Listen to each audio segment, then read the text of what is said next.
everyone? Happy to be on yet another episode of Team Lead Talks podcast. This time, I have the pleasure of welcoming Harrison Sharp of the Sharp Brothers Real Estate Group out of Texas. Welcome, Harrison. Thanks, man. Thanks for having me on. Appreciate it. Yeah. So, Harrison, let's just jump right into it. I know you have a pretty, kick-ass group down there in Plano, Texas, but you kind of do business everywhere in the major, metropolitan areas. Give us a little bit of your background of, let's start where maybe how you got started in real estate. Yeah, so I kind of stumbled into it actually. I went to A&M for 5 years down in College Station. Got my master's degree in finance, CPA, kind of out of school before I started work. Worked at Ernst & Young, which is a Big Four accounting firm, for 3 years in audit. Absolutely hated it. The hours sucked. The pay sucked. So did that, really learned how to work hard there. That's really the only benefit. And networking, obviously. I met a lot of kind of connections. Some of my actually biggest clients I met there now. Did that for 3 years, and I transitioned to financial planning for 3 years. I liked that job a lot better. But at the end of the day, I just didn't really want to do it long term. Was more kind of passionate about real estate. Once I kind of discovered it. So kind of concurrently while I was working at that job, I had bought, I don't know if a lot of, listeners are super familiar with what the term house hacking, but that's basically where you either own or occupy a single family with an ADU, or buy a duplex, live in one side, live in one of the bedrooms, rent out the bedrooms, rent out the other side, and basically offsets your, part of your living expense. So I bought my first house when I was, I think, 26, when rates were super low, prices were super low. And I basically leased out 2 of the bedrooms in my house to friends, other people, and essentially covered my the cost to live for, 4 years. And kind of just did that over, multiple houses. And kind of after my first house, I was like, if my goal is to buy a house per year, I'm gonna start building an investment portfolio that way. I was like, I might as well get my real estate license and start saving on the commission, maybe network, source better deals, et cetera, et cetera. So I got my license in March of 2020, right when COVID started. And kind of initially I was like, I wasn't really planning on doing much with it, but then, I picked up a client. I was posting on Bigger Pockets on their forums, picked up a client. And, one of the first houses I sold was to him, essentially doing the same, basically recreating the same strategy, but kind of, I was helping him with some of the mistakes I made. Like, what big one was, I only bought a 3-2. I should have bought a 4-2, 4-3, should have gone bigger. It would have helped, I would have had been in a much better position. The house he bought was a 4-2. He bought it for super cheap right when COVID happened and everyone was scared. And the house had a great layout to where he was able to add a 5th bedroom, and that thing probably makes him $1,000 a month. After that, I was all in on real estate. So kind of concurrently, that was COVID, and I was in the office at my financial planning job. We had clients in 2 to 3 days a week. So there really wasn't a lot of extra time, but thankfully when COVID happened, we were forced to work from home. Yeah. So I would put in, my 40, 50 hours a week at my main job. And then I was grinding, for 11 months, basically working 2 full-time jobs, trying to get my real estate, basically trying to figure out how to run a real estate business, generate leads, do all that. So I did those jobs kind of concurrently while COVID was happening in 2020, very beginning of 2021. And in my first year in real estate, I closed $5 million and basically made almost double what I made in the financial planning job I was in. I was like, if I just stop spending 50 hours a week on that job and dive in on real estate, how much more money am I going to make? Right. So, after that first year, my first full year in real estate, I, went basically tripled that first number. That, I went from 5 million in sales to almost 20 million in my first full year. And it kind of, just taken, gone, basically tried to grow ever since. So, Awesome. yeah. Let's, I want to touch on, your first acquisition of a property that you house hacked and lived in and rented out. But then I really want to jump into how you did, 5 million your first year and then tripled the next. But how did you were brand new to real estate, still working at your day job, right? And you bought your first house. Did you source that? Can you kind of walk us through how that came about? I actually got my first. Yeah, so I actually bought my first house through another real estate agent I kind of connected with. He actually is a terrible human. Like I didn't really know it at the time, but he's one of the, this industry gets a really bad rap.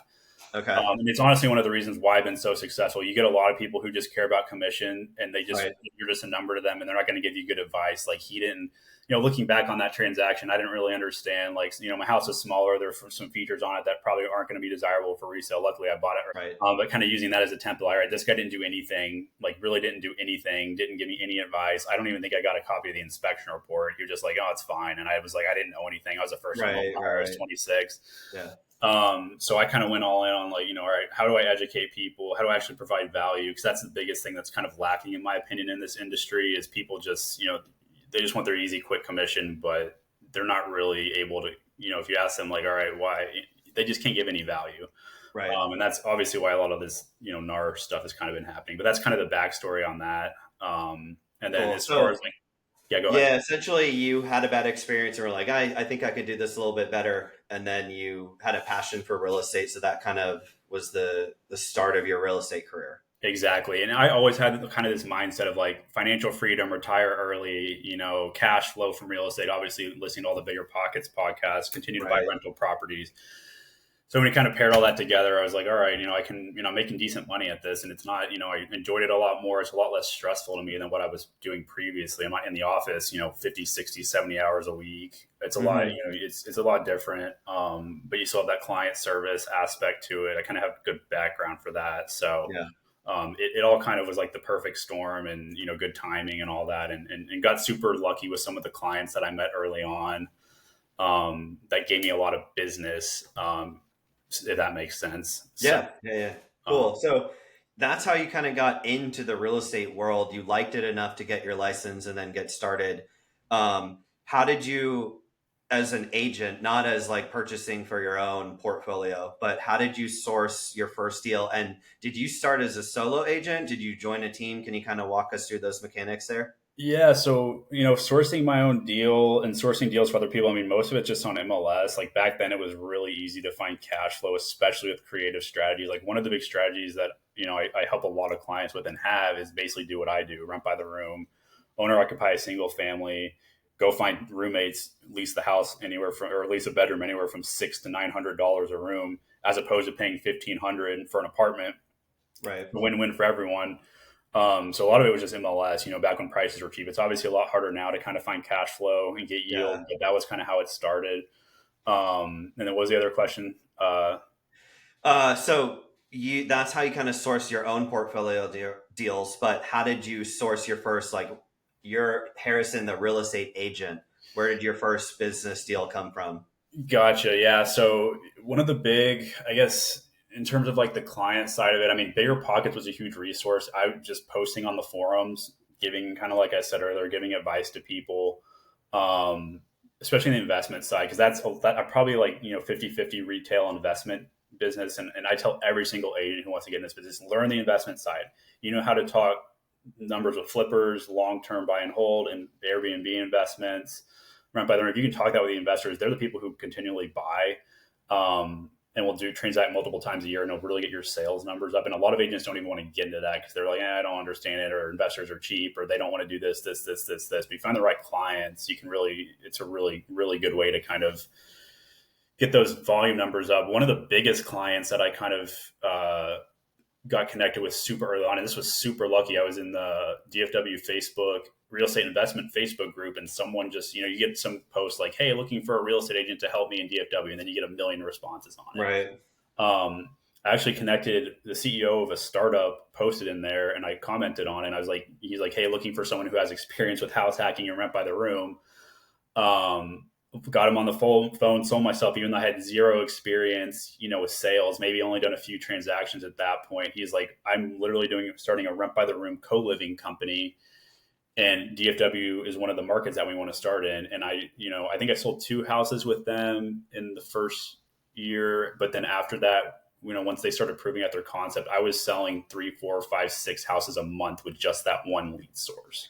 Nice. So you were Um, sourcing it for them? Yeah, pretty much. Yeah, sourcing it from MLS, and it's like, okay, this house is a 4-3. How do we add 2 bedrooms to increase the yield? And their Yeah. model was like, all right, we're a turnkey rent by the room company. You can get yield on these properties way more than a normal long term rental if you just add bedrooms and the layout's easy. So that was one of my big clients. But yeah, I do. I'm all involved in the investment space. Yeah. So I think that's a really important part. People are always trying to look for like, where can I find more business? But like you said, a lot of people either don't know how or aren't willing to learn that aspect of it.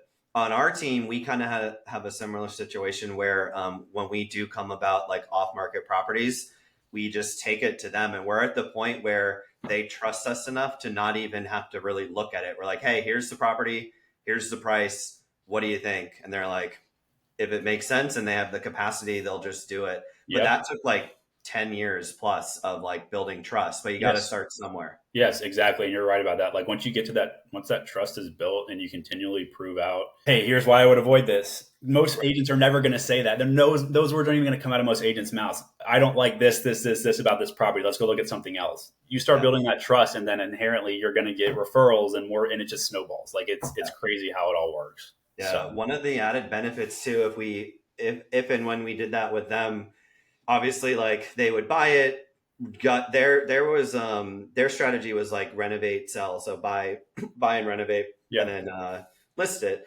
But we would list it for them. So it'd be great because we'd, get coming soon leads for buyers in the neighborhood, that kind of thing. And then we'd hold it open and you're leveraging that one relationship, that one property, but you're doing it 10 times yep, and you're getting buyers from opens, you're yep, getting, yep. a beautiful listing for your marketing. So it all kind of just snowballs and you put a strategy in place to kind of just rinse and repeat that. Yep, yep, you're exactly right, and that's a fantastic way to do it. And if they make money on it as a flip too, and they're one of your clients, all right, go buy another one, and it's like you just do that multiple times a year, Yeah. and it just snowballs. So Yeah.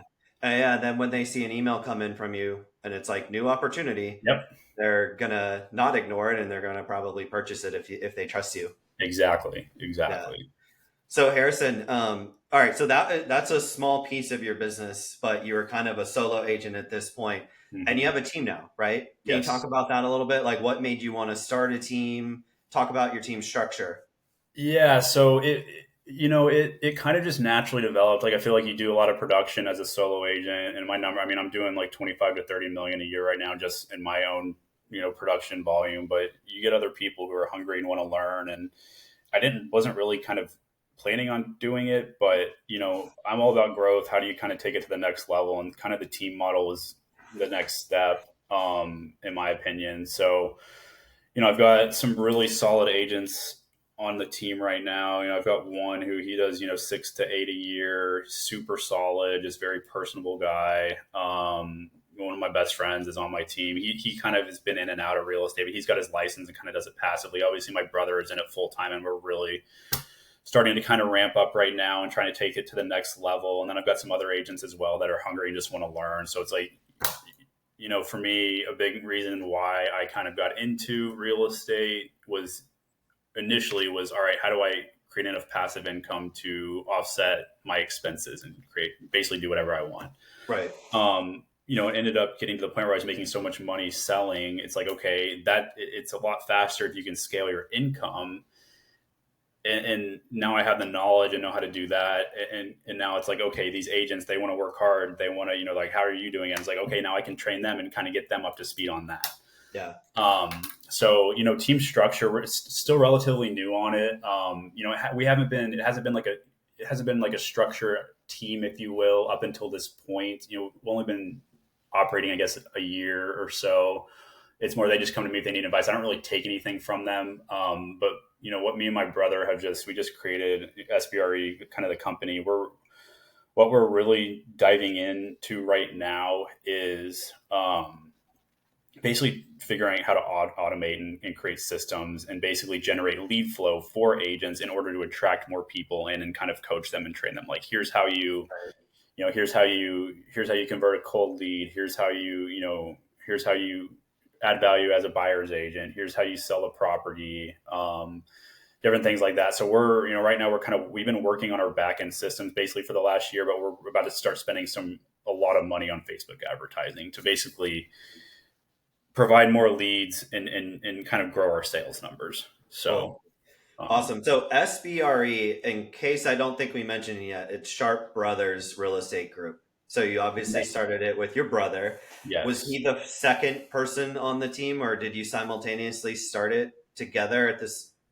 Yeah, so he kind of, yes and no. I mean, he kind of joined when everyone else did. He's similar background to me. He got his, Ernst and Young CPA finance, basically kind of real estate license. So instead of kind of diving into the sales route, he got his license about a year and a half ago. I ended up selling him a run by the room property as well.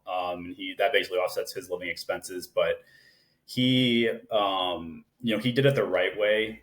He essentially put all the he's been the, for the first year he hasn't he's sold some stuff, but he's really more of like, all right, what CRM are we going to use? What's the best one to integrate with how we want to start scaling this out? So he's been for the last year essentially learning about that. I've got the sales side down and the relationship side down. Right. He's been building that out. Now I'm getting up to speed on that, so we can start just kind of growing it. So that's kind of his background. But yeah, we just formed it and all the entities and got all that set up. But yeah, that's kind of our plan. Right now to start scaling the team, and then ultimately we might get into other, selling leads, Yeah. courses, all the other avenues you can kind of go into with real estate and actually providing value to people. That's what it all comes back to. Cool. So from the leadership perspective, it sounds like you do marketing sales. He's more kind of like operations, tech stack, system processes kind of Yeah, set up. exactly, Okay, cool. exactly. And he helps with the branding too, and that. But yeah, that's exactly how we kind of Okay, have it set cool. up. So Yeah, I don't know. Like I've had quite a few people actually in Texas on this show. And I know there's like across the US as well. There kind of seems to be I'd love to hear your opinion on this, but like a shift from the solo agent, especially new solo agents into the team model because of scarcity and inventory and how hard it is right now.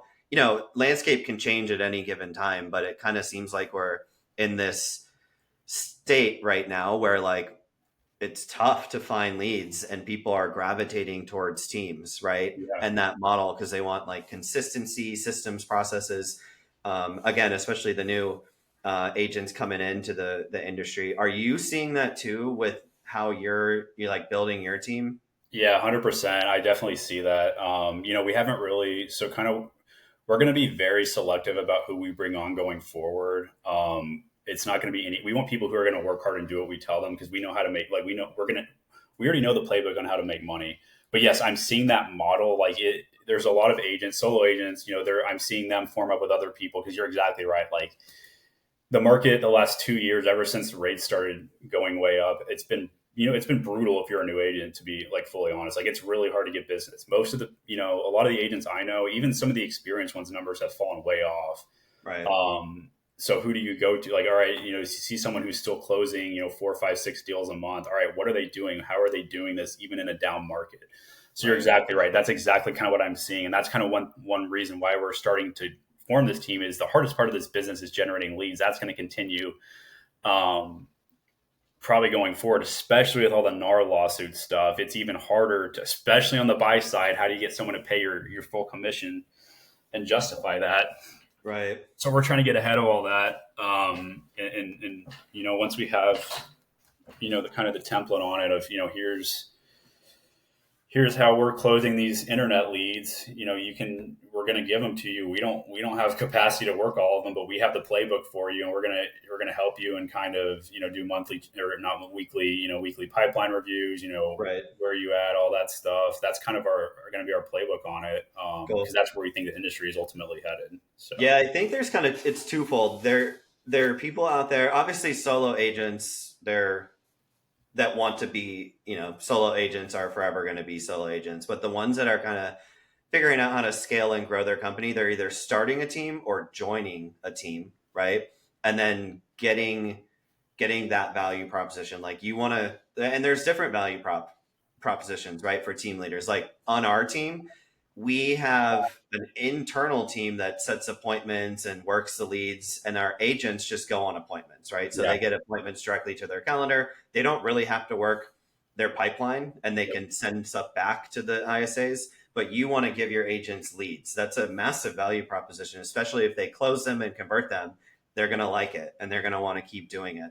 But Yep. let's talk about, before we get into kind of that aspect of it, you mentioned you have about 6, 7 people on the team, excluding your brother. How did you? Because the people out there that are like, hey, I might want to start a team, but I just don't know where to start. How did you attract your first group? It kind of sounded like they all came over at once. You mentioned that, but can Yeah. you walk us through, like, how did you find them? What did you tell them to get them to join the SBRE group? Yeah, I mean, it wasn't really. It's all been kind of natural because, like, again, I kind of initially I wasn't super like gung ho about starting a team, so I just didn't see the point in it. I'm making really good money as a solo agent. I don't want to manage people. But going back to my original story, where shitty real estate agent sold me that first house, Yeah, one of the best producers on my team right now actually sold him his first house, and he's just complete narcissist. Just doesn't. He's just not a person that you really want to be involved with. He started a team, and this other agent who was on my team was on his team, and we just started talking. He was like, "Here are the splits. Here's the type of leads I'm getting." This other guy was essentially taking, between him and his brokerage, like 60 to 70% of what he was doing all the work, and he was getting paid a fraction of it. yeah, This guy was just insanely greedy. Like, he's just not a good person. Just all he cares about is money and himself. Again, we just got to lunch. He was like, "Can we grab lunch one time?" And I met him at this same agent and networking event a long time ago, and we just kind of kept in touch, followed each other on social media, and we got lunch one day, and I was like, "Walk me through your numbers. Like, how much volume are you doing? How much are you making?" He did a lot. He's a very good agent. He does a lot of volume, but at the end of the day, he was making pennies of what he should be. And I was like, initially, like, "Dude, come join this other brokerage. Like, you need to be a solo agent at this point." Like, right. so initially started with him being a solo agent, but we just kept in touch. I just kept helping him out when he needed it, and then eventually he kind of joined the brokerage that I was at, and then ultimately joined my team. So that's one of them that joined. And then, I've been on a few podcasts. I post on social media. I have a lot of agents that follow me, and I had another guy and his girlfriend. He reached out on social media, um, and he was like, "Hey, I'm looking to join something." And I wasn't really like, I don't really, advertise like, "Hey, we're looking to bring people in." But he was just like, "Hey, can I learn Yeah, from you?" Like that. So that was a natural fit. Him and his girlfriend. They're younger agents, just hungry and looking to learn. I had another guy. He actually left my team, but he joined he was on it last year. Absolute rock star agent. Kind of did the same thing that I did. Got his license. He's had his license for 2.5 years. Was a teacher. Did 10 million his first full year. Just grinded and worked really hard. Super, kind of involved in the investing game as well. Rent by the room. Um, he was on it. I sold him in one of his first, actually his second rent by the room property. His first one he went with another agent. She didn't provide value. He came back to me on the second one, bought that one. Then he got his license, and we just stayed in touch. And I just try to provide him value whenever he reaches out. cool. And then he ultimately ended up leaving because he's got that growth. There's some people that just want to scale and just do their own thing, and he was like that, and it's like, all right, Yeah, go do it. Like, I go do what you want to do. Like, I'm not gonna. yeah, still supportive of them, Yeah, which is great. exactly. Yeah. Yeah. Yeah. So Cool. So it kind of sounds like, I mean, I've talked to a lot of people that have like active recruiting strategies and active recruiting team members, but yours is like more almost like natural recruitment, where you just have these conversations or people reach out because it sounds like you post a lot of value on social media and they just say, hey, like, this guy seems to know what he's talking about or knows what he's talking about. Let me reach out to him and see, because I'm kind of lost, yep, right? yep, yeah, you're exactly right. Like, hey, how they see all the closings, and how are you doing this much? Here's how. I'll just have a conversation with them, and Right. it's been pretty organic up to this point. Again, we haven't really been trying to expand or grow it, but we're now getting to the point where we're about to actively start recruiting and actually going out and be like, hey, you're an agent doing 2, 3, 4 million a year. Here's how you get to that 10 million number. Come join us. We'll show you how. Right. That's kind of where we're going to be going once we get everything in place and it's ready to go. Hopefully Q1 of next year. Again, we're still working on a lot of the back end stuff Yeah. and all that, but we're getting it ready. So to really start kind of blowing up and really building a mega team. So Yeah, that's the other thing I think. when you establish the systems and processes and tech stack and how you do things, that's so much more attractive as well. I know there's like early adopters on the team that come in. You're like, hey, I'm still trying to figure stuff out, but we can do it together. But that's a massive part of a value add. And one of when someone comes and it's like, I don't even have a CRM. I don't know how to even start with lead gen, but then they get plugged into this engine, right? Yep. They're going to Yep. learn a lot. They're going to have fun. They're going to have a less stress on them because they're coming into something that's already working. Exactly, and that's exactly what we're planning on doing, right? Like we're going to have, all right, we've got your ad spend on Facebook advertising. We're going to have our VAs to filter through, like basically filter through and qualify people.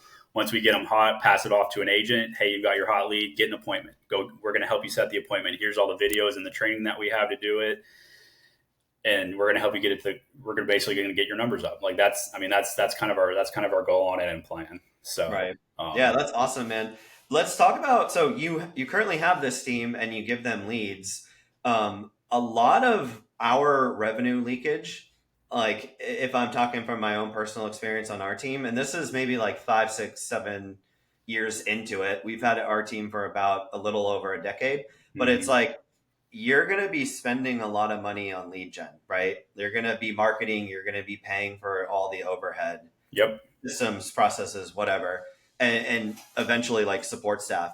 You want to make sure that the leads that you are handing out and kind of not taking yourself, right, as you get out of sale, doing personal sales yourself, if Mhm. that's part of your, your goal here. Yeah. But how do you currently, you give one person on your team 10 leads in a week, in a month, or whatever. How are you and your brother holding them accountable and figuring out like, hey, I gave you 10 leads. Like, where are they? What happened? Can you talk about like the internal, check-in performance reviews that you have with your team? Yeah, pretty much. So, everything we do is in follow up boss, so we can track it all. Like we've got a pretty, and my brother is the mastermind behind all this. We've got a pretty intense, I guess, what is the word? Like follow up system within it. Like follow up boss is very, very, it's a very in depth CRM. So we get a lead in, we assign like, let's say 10 leads to an agent. We're going to have weekly check ins with them. Hey, what's going on with this lead? Just kind of seeing what's going on, if they're any obstacles, or they're having any issues, hurdles, just kind of walk them through. All right, have these type of conversations with this lead in order to kind of get them to the finish line. Like, let's say a seller doesn't want to sell, okay, well, have you talked to them about the interest rate environment, or the market, the active inventory out there, time of the, just different, just overcoming objections. But it's basically, we've got the follow up systems in place with the CRM. The more you the more you systematize things, the better off you're going to be. But we have that kind of in conjunction with weekly pipeline updates and reviews to kind of go over where basically the pain points once we get once you either get an appointment or you have a buyer consultation, trying to get them Right. to the finish line type thing. Cool. So it's just, you got to keep people accountable at the end of the day, because it's an industry, and that's another thing too. Like kind of why we're going to be looking for very specific types of people that we're going to want to bring on. Like we don't want to handhold. Like we want people who are going to be kind of intrinsically motivated to go produce more. Like we'll obviously be there as a resource, and we're going to have our check-ins and all that. But at the end of the day, they've got to work, and they've got to want to. You got to be willing to pick up the phone and call people and develop actual relationships if you Right. want to do business in this industry. Like that's what it's all about. So kind of just helping, being a resource there. Cool. So Yeah. So you guys pay for these leads. Can you talk about like you've kind of a lot of people on the team to be giving leads to? How are you like dishing them out? Can you walk us through that process?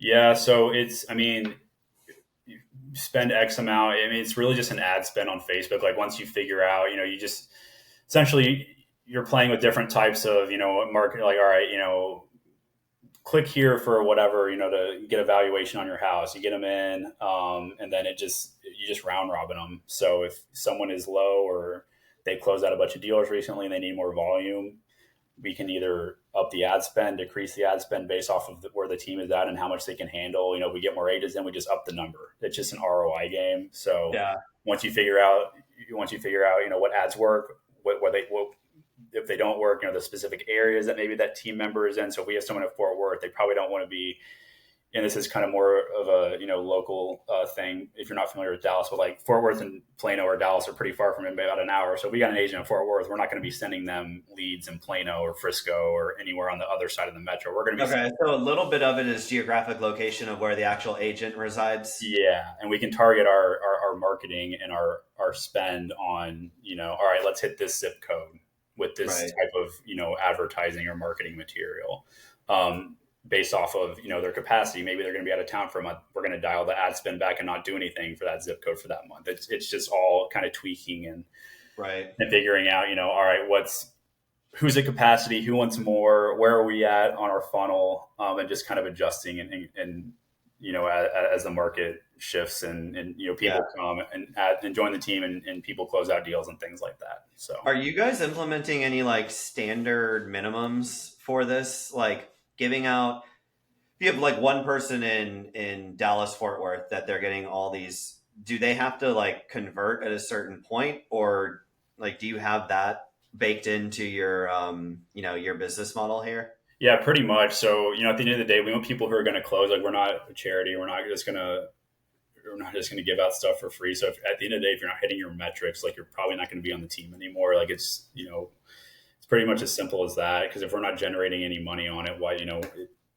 got to run it. It's a business, right? Like you got to operate it like one. So we're just tracking it. We just track everything. So if an agent isn't hitting their, let's say they sold 5 million last year and they're not able to convert a lot of these leads. Okay, first we're going to figure out why. Where did that 5 million come from? Was it a lot of Sphere people they that already know them? Because there's a big difference in trying to convert online leads versus like Sphere. There's a lot more follow up Yeah. involved, a Yeah. lot more. So, all right, Yeah. having those conversations. All right, we've given you 20 leads. A lot of them are hot. Why have you set any appointments with them?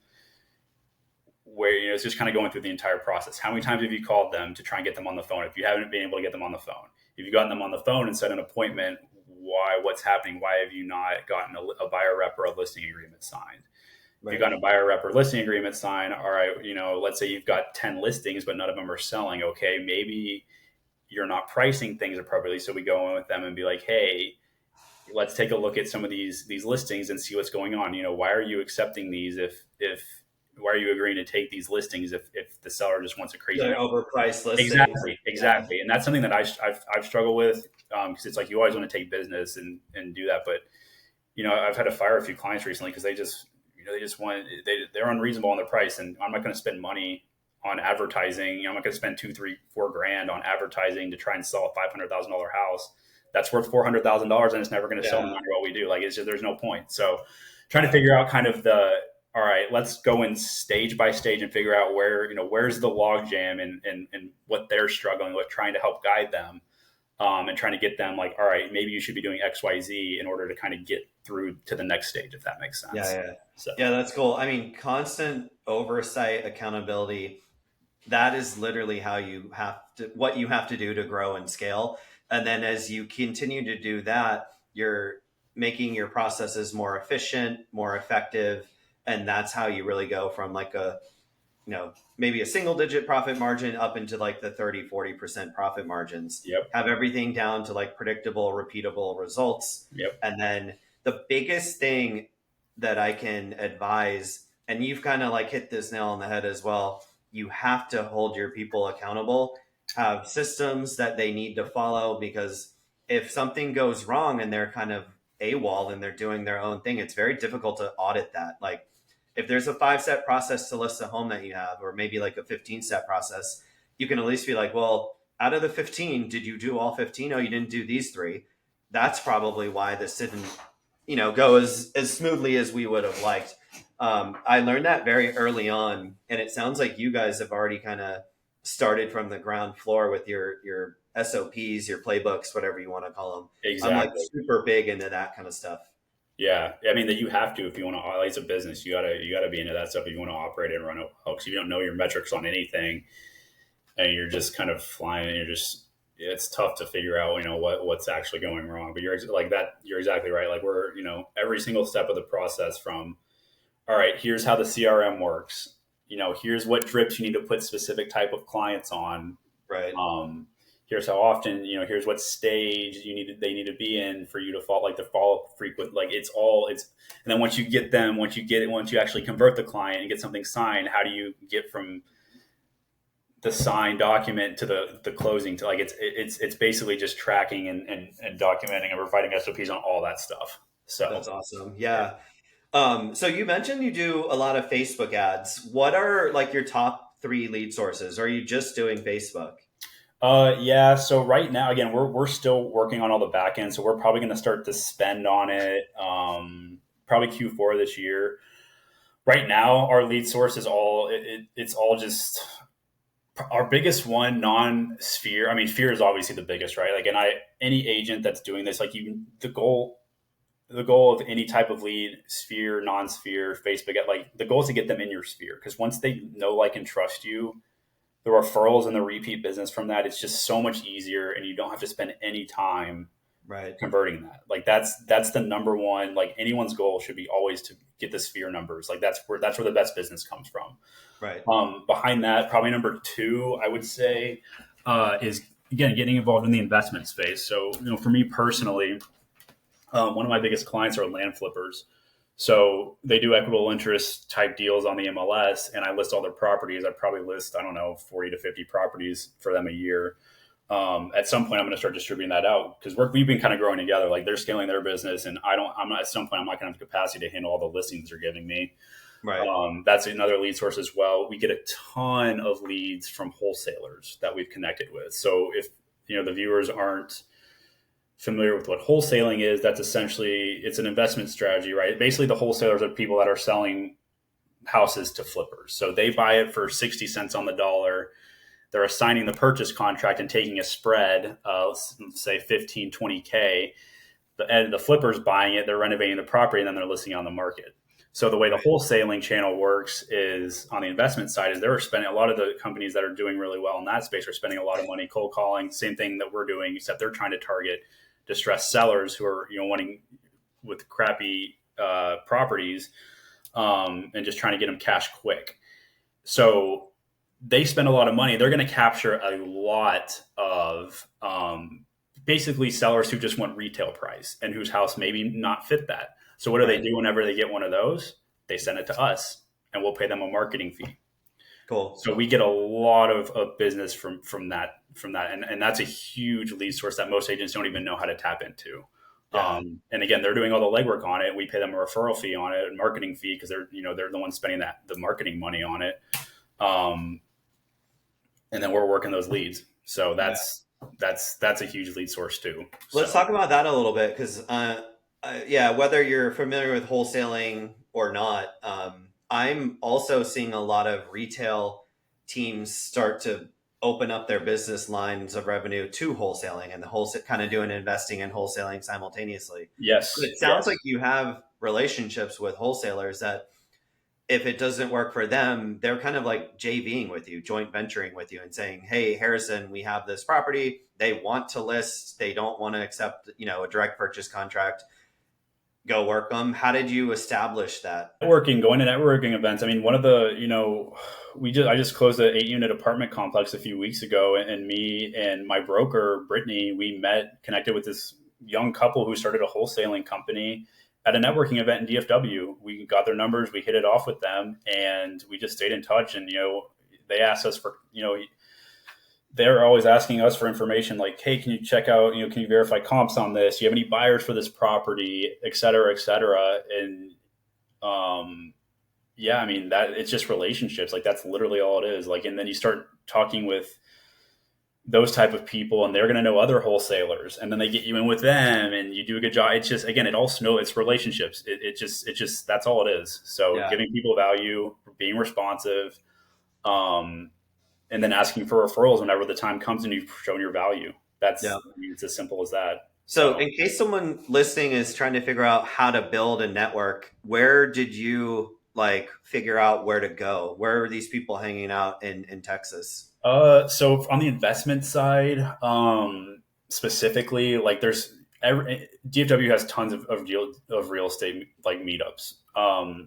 me and Brittany, my broker, we know a lot of, we know a lot of the bigger like wholesaling companies, flipping companies, and we just go to their meetups. And she does a lot of sponsoring for it. She's fantastic on that side. We haven't kind of really gotten into that yet because we're not there, but she'll go in and sponsor an event, one of their events, or co-sponsor it with them, and in turn, like, they're giving her a lot of business too. Like, there's a lot of, there's so many of those meetups that happen. It's just going to them and being consistent about it so people know who you are.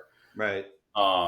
That's all it is. Yeah. Yeah. So you Honestly, can it's as find it. simple as like going to Facebook and typing in my Yeah. city investor group or investor network Yes. or some variation or version of that. And I'm sure there's like 10 in each, if Yeah. it's a big city, Yeah. and you just kind of get plugged in. Exactly. Yeah, you go join one of those Facebook groups, make a post. Hey, who are the best? Who are the best? What are the best value add meetups in the Metroplex?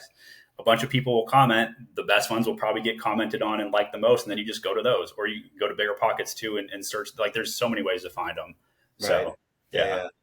So we kind of, I feel like this has been really interesting, kind of learning from how you got your start to where you are today.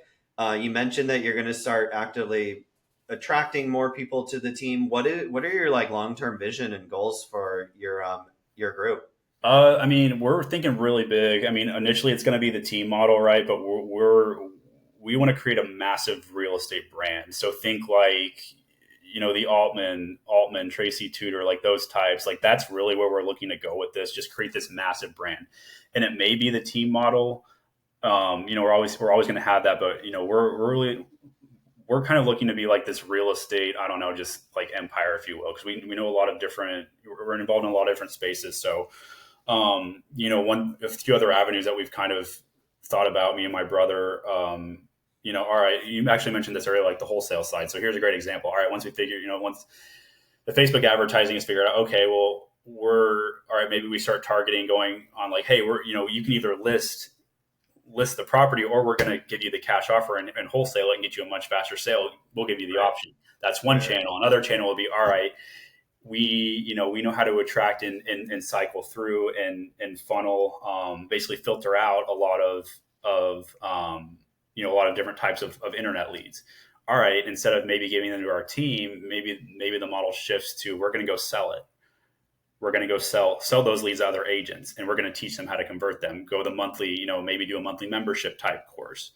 Um, just a lot of different channels. Like, we're just going to maybe create like a training course that we sell to people. We just have a lot of different a lot of knowledge and a lot of ways to kind of, I guess, Yeah. grow this thing up. Like, we want to grow it really big. So, but team is kind of it's been the natural first step in the progression, just based off of my experience, sales volume, and relationships in DFW, and then kind of go from there. That's So, awesome. yeah. And when you say like blow up really big in a team model, do you want like hundreds of team members, or do you have an idea of what those numbers would look like for you guys? Potentially. I think the biggest thing for us is just, we want people who know how to convert and want to work hard. So, if we have trouble finding and filling the right people, and we have a lot of churn on that, maybe we go just selling the leads directly. Just basically, you pay for them whenever, kind of like the Bigger Pockets model, where they get a bunch of inbound leads and they just sell them like Right. $75 a lead type thing. Yeah. Yeah. Yeah. So it really comes down to numbers, right? Like, if we're spending too much time and then we have too much churn and we're not making, our margins aren't where they need to be or where we want them to be, we find another avenue to make way higher margins. That's the route we're going to go.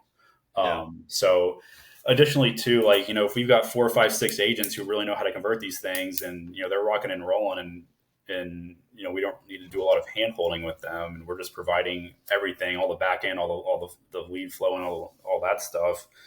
Maybe we just keep it small. It just kind of depends on the ROI. We're huge on ROI and what makes Right. the most sense for our time, because time is the most valuable resource, and Yep. you're spending a lot of time trying to manage people, and then they Yeah, that can suck a leave. lot of your time up Yeah, if you exactly. don't do it right. But that's Yeah. the cool thing about real estate, man. Like, you mentioned like three things that you're trying to do, three or four or five things. There are like 50 things you can do. Yeah. There's so many Yes. different like strategies, different products, different everything that you can do.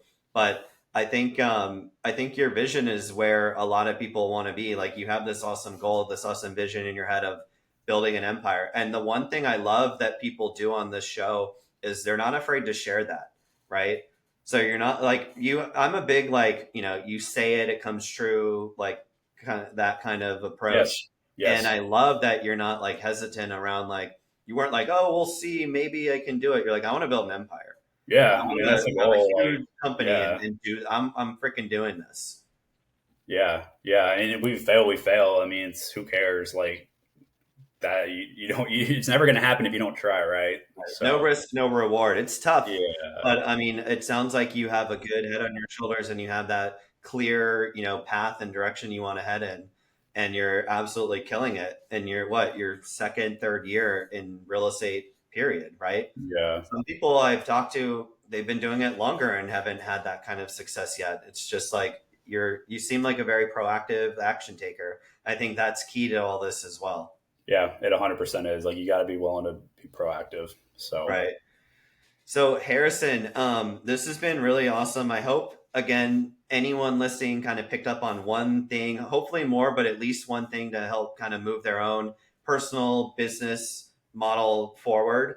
If anyone's in the Texas area and wants to learn from you, talk to you about your team, or if they have a house to buy, or if they have a house to list, or if they want to buy, how can one get in touch with you? multiple, I mean, probably most responsive on Facebook and Instagram. If you just type my name on Facebook, I'll add you. Just shoot me a message. Instagram, my handle is Harrison Sharp Real Estate. And yeah, just follow me. I'll follow you back and just shoot me a DM and we can chat. So, Cool. And I will, for those listening, I'll add his contact info in the description, make it a little bit easier to connect with you. Really quick before we kind of part ways here, where do you think, NAR kind of has happened and people are starting to adjust? Where do you kind of see this going in, through the next year or so? a lot of people think it's a bad thing for the industry. I think it's a fantastic thing. It makes our jobs a little bit harder, but the biggest value add that I am going to see in it is this, and the biggest negative about it, and why all this came about in the first place, in my opinion.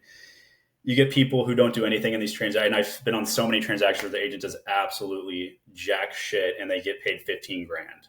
Right. Why? Like, it doesn't make any sense, right? So in my opinion, what I think is going to happen is I think it's going to force, I mean, now you have to justify your value proposition. Why am I paying you 2 to 3% on a deal where I Right. could go do it myself essentially.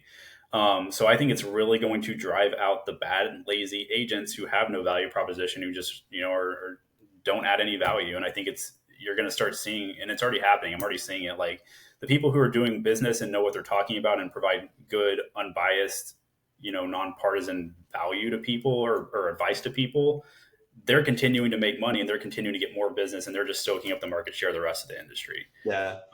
So that's kind of short term. I think longer term, I mean, it could be a bad thing if you get some of these technology companies in. Open, a lot of them have already tried it, like the discount services. Yeah. That option's always been there, and it will continue. I'm sure there will be someone who figures it out. But I think at the end of the day, it might squeeze commissions a little bit. But if you have, if you get your volume numbers up, it's not the people who know what they're doing. It's going to be fine. I think it will help overall. Just get a lot of the bad actors and a lot of people who don't Yeah, really. I agree with that. I mean, in my opinion, like just one little part of this lawsuit and all the piece changes that came about was like buyer agency agreements. We've been Yeah, doing that since 2013. So yeah, that wasn't, it's like an attention grabbing headline, like, oh my yeah, gosh, what's happening? But I think the difference is those who know what they're doing adapt faster, or they've already been doing it. They're like, okay, this is just business as usual.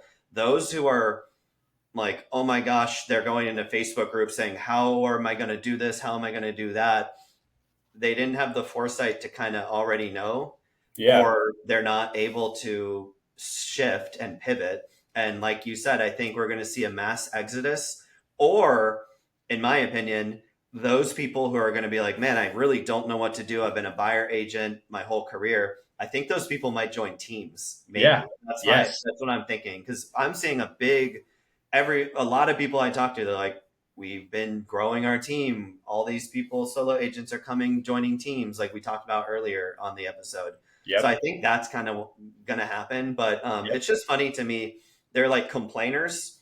They're like always gonna be complaining about, oh my gosh, now I have to do this, and then the people are like, dude, just you give your value and you do a listing Yes. presentation. Just do the same thing. Like, why Yeah. can't you do that? Yeah, exactly. It's the same thing on the buy side. Prove your value. It's not, I mean, and the biggest thing that I mean, it hasn't really, I haven't had any buyers had to pay any of my commission yet because I've negotiated it all in. Like, all right, I'm good at negotiating. So I'm going to go tell the seller to pay for it. Like, I got a buyer for your house. It's been on market 45 days. And they're like, we want you to pay your buyer's agent. I'm like, no, you're going to pay it. Otherwise we're going to go find another house. Like, Yeah, it's kind of crazy. Like those that are complaining, their job is to negotiate with the listing agent, and they can't even negotiate with the buyer. Isn't that kind of like a red flag? So yep, I'm like I'm with you. I think it's going to be like a lot of people are going to be like, I can't do it, or I don't want to do it, or I don't want to put in the time to learn how to do it. They'll leave. The ones that do really care about making that shift, they'll stay either solo, or I think they'll join team. They'll start joining teams. exactly. And I think one more point on that too. I think on the being able to prove out your value on the buy side, I think, and I heard this on the Real Estate Rockstars podcast. If you're familiar with that, um, they were what guest was on there, and they were like, "All right, start documenting your wins on the buy side." I negotiated $30,000 in concessions for my client and got the property. Like you have to start. It's just like on the listing. You got to start tracking what you're Yeah, make a doing. presentation. Exactly. Yeah. Yeah. So. Yeah. We had that buyer presentation even before like brokerages were doing buyer presentations. Now brokerages are doing buyer presentations, not just because of this, but just because it makes sound Yeah. business sense, right? Yeah. So Exactly. yeah, cool, man. Well, I know you got to jump, but it's been fantastic having you on the show today. Thanks so much for being here. Thanks, Andrew. I really appreciate it. All right, man. Take care. You too.